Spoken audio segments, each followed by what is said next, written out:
Sandman Hotel Group. With over 40 locations across Canada, find out why Sandman is always the smart choice.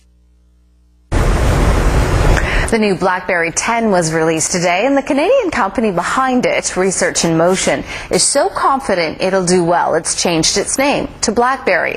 But some tech experts are saying it's too late. Even if it is one of the best phones on the market, it won't be enough to revive the company. The new BlackBerries are creating a buzz, but the question is the buzz big enough? Here at the offices of Wavefront in Vancouver, they're getting ready to party tonight as about 200 mobile app developers have been invited to get a hands-on look at the new BlackBerry phones. They'll also see the new BlackBerry Center, one of only 3 in the world where new apps for the new phones will be written and tested.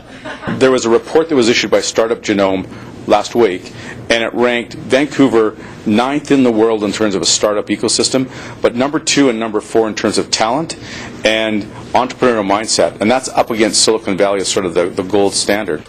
The BlackBerry Z10, that looks an awful lot like an iPhone, and the ZQ, which sports the traditional physical keyboard. What's really changed with these phones is the new operating system within. But is it too little too late, or late because it's great?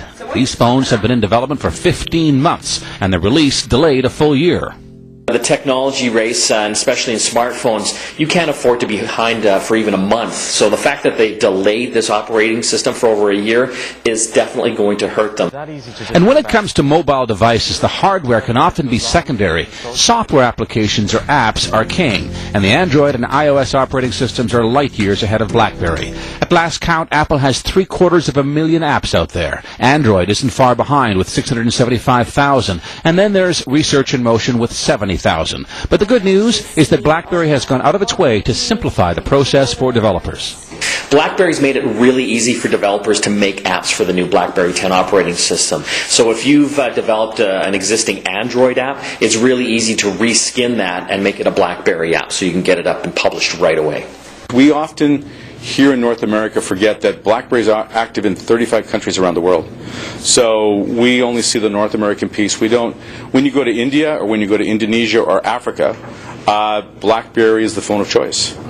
For the hundreds of mobile app developers who call the Lower Mainland home, they can only hope that BlackBerry has a hit on its hands. And all those worldwide phones will need new apps, many of them developed right here. But the early reviews from tech sites can best be summed up by what's posted on Engadget.com, that these new BlackBerries are awesome phones for last year. And Mike Agarbo is coming up on the show tomorrow with a bigger explanation of what he thinks of the new BlackBerry 10. Search crews have not given up hope 2 workers could